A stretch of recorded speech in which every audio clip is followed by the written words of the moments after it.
دیکھا آپ نے ہلکے ہلکے ہماری محنتوں کا نتیجہ نکلا اور سرکار بھی بنائی اور سرکاریں بھی بنائی.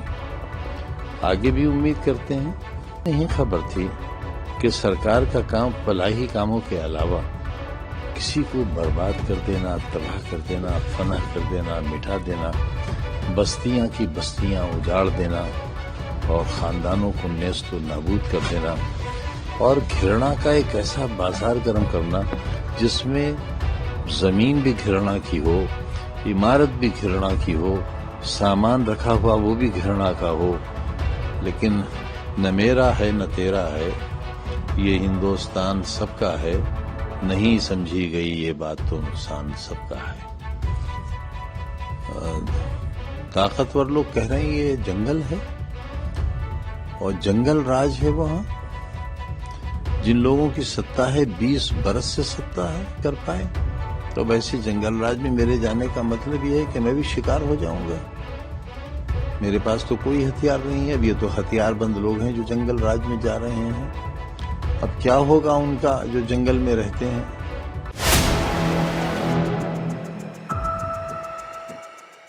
دیکھیے ملاقات میں کیا ہوا یہ تو نہیں بتایا جا سکتا. آپ پوچھیں یہ آپ کا ادھیکار ہے، حق ہے، لیکن بس اتنا ہی کہوں گا کہ رشتوں کی ملاقات ہے، کوئی نئی ملاقات نہیں ہے، ہوتی رہی ہے، آگے بھی ہوتی رہے گی. آدھی صدی کے رشتے کو اگر کسی نے بھی یہ سمجھا تھا کہ ہم اس پر زنگ آنے دیں گے تو ممکن نہیں ہے.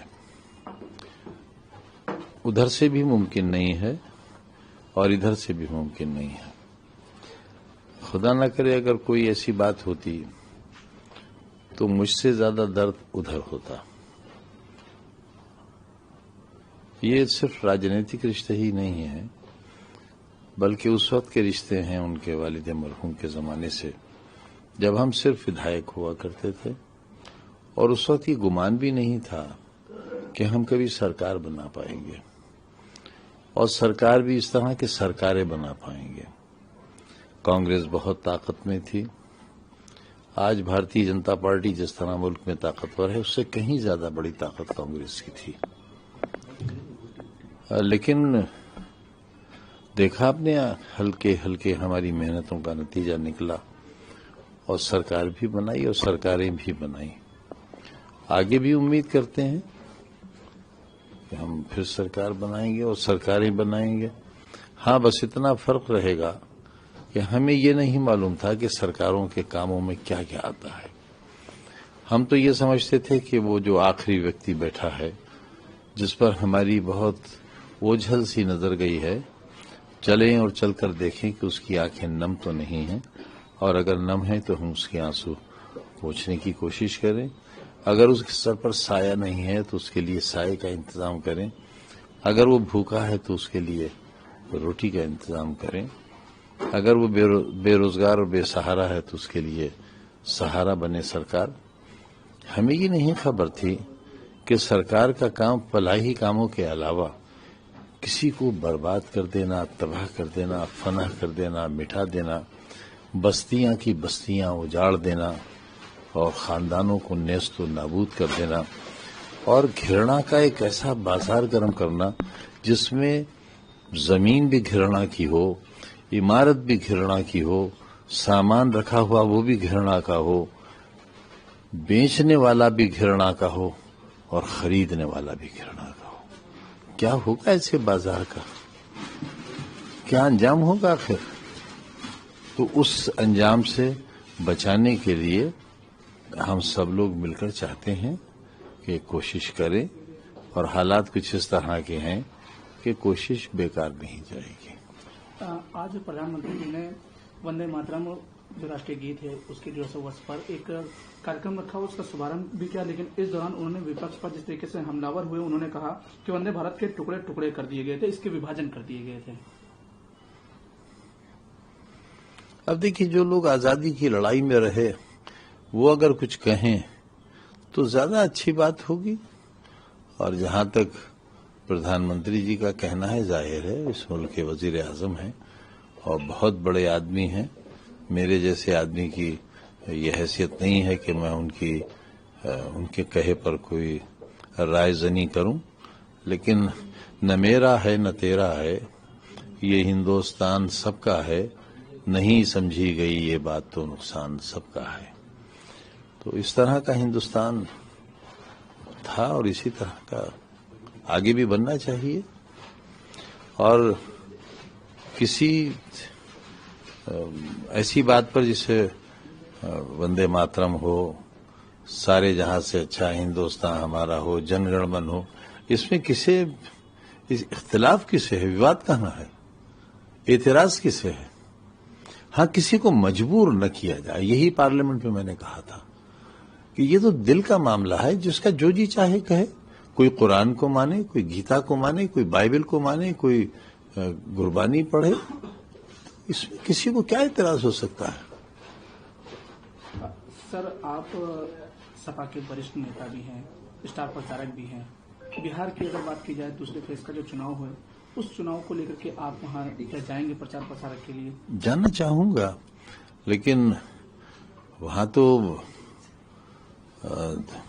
طاقتور لوگ کہہ رہے ہیں یہ جنگل ہے اور جنگل راج ہے. وہاں جن لوگوں کی ستا ہے 20 برس سے ستا ہے، اس جنگل کو آج تک وہ جنگلیوں سے، جنگل والوں سے آزاد نہیں کر پائے. تو ویسے جنگل راج میں میرے جانے کا مطلب یہ ہے کہ میں بھی شکار ہو جاؤں گا. میرے پاس تو کوئی ہتھیار نہیں ہے. اب یہ تو ہتھیار بند لوگ ہیں جو جنگل راج میں جا رہے ہیں. اب کیا ہوگا ان کا جو جنگل میں رہتے ہیں؟ تو میرے پاس تو کوئی ہتھیار نہیں ہے. میرے اپنے لائسنس نرست ہو گئے ہیں اور سرکشا میرے پاس ہے نہیں. میرا دل چاہتا ہے وہاں رہوں، اور میرے خیال سے میری بات آپ کے مادھیم سے پہنچ ہی رہی ہے. سر، جس طریقے سے بہار کی بات کی جائے، بہار کو لے کر کے پردھان منتری جی نے کہا ایک اسپیچ سمبودھن میں کہ جو وہاں پر چناؤ ہے، اس چناؤ میں جو وپکش کی دونوں بڑی پارٹیاں ہیں وہ پوری طریقے سے وہاں پہ جو دھاندلی اور ان سبھی چیزوں کے آروپ لگا رہے ہیں، وہ پوری طریقے سے ہار ہیں. نہیں تو کیا آپ ہم سے یہ امید کرتے ہیں کہ جب ہمارے نیتا سبھا کریں گے تو دوسری پارٹی کو فائدہ پہنچائیں گے؟ اب بھارتیہ جنتا پارٹی کے نیتا اگر پرچار کریں گے تو اپنی پارٹی کے لیے کریں گے. ہمارے اوپر الزام رکھیں گے، ہمارے وہ عیب جو ہم میں ہوں گے وہ بتائیں گے، جو نہیں ہوں گے وہ بھی بتائیں گے. وہ اپنا کام کریں گے، ہم اپنا کام کریں گے. سر، ایس آئی آر جس طریقے سے بہار کے بعد 15 راجیوں کو لگایا گیا اور جس میں اتر پردیش بھی شامل ہے، ایس آئی آر کا لگاتار وروଧ بھی ہو رہا ہے، لیکن نہیں، ایس آئی آر کا کہیں وروଧ نہیں ہو رہا ہے، نہ پہلے ہوا. ٹائمنگ کا وروଧ ہوا. ایس آئی آر تو ایک سنویدھانک ویوستھا ہے، اسے ہونا چاہیے، ہوتی رہی ہے، ہوتی رہے گی. لیکن ٹائمنگ کا وروଧ تھا کہ 1.5 مہینے پہلے اتنے بڑے راجیہ میں ایس آئی آر کے ذریعے لوگوں کو بھیبیت کرنا، ووٹ کاٹنا، ووٹ بڑھانا، اور اس کا پرمان دیا بھی گیا. میرے خیال سے راہل گاندھی جی نے اس میں جو کام کیا ہے اس پر وچار تو ہونا چاہیے، بغیر کسی راجنیتک دویش بھاونا کے وچار تو ہونا چاہیے. اور لوگوں نے وچار کیا ہے، لوگوں نے سنجیدگی سے سوچا بھی ہے. اور بہار میں جس طرح کی پولنگ کل ہوئی ہے اس سے یہ لگ رہا ہے کہ بدلاؤ کی طرف ہے پردیش. سر، آخری سوال آپ سے جڑا ہوا، جس طریقے سے آپ لگاتار سنگھرش کرتے ہوئے ایک بڑے وریشٹھ راجنیتا ہوئے، اس پر آپ کے اوپر ایک کتاب لکھی گئی ایمرجنسی کے دوران، جس طریقے سے آپ سنگھرش کے دوران جیل گئے، اس کے بعد اب تک کی جو آپ کا ایک پورا جیون رہا، اس پر ایک کتاب لکھی گئی. تو سر، اس کتاب کو لے کر کے کیا کچھ کیا؟ ابھی تو کتاب میرے سامنے نہیں آئی ہے، لیکن خود میری یونیورسٹی میں یہ رائے بنی ہے اساتذہ کے بیچ کہ وہ میرے اوپر کچھ لکھیں گے. جن لوگوں نے مجھے بہت قریب سے دیکھا ہے، سمجھا ہے، میرے سنگھرش کو دیکھا ہے، میری کبھی کبھار کی مسکراہٹوں کو دیکھا ہے، میری آنکھوں سے ٹپکے ہوئے آنسوؤں کو دیکھا ہے. اور جب کبھی وہ لکھیں گے میں ضرور آپ کو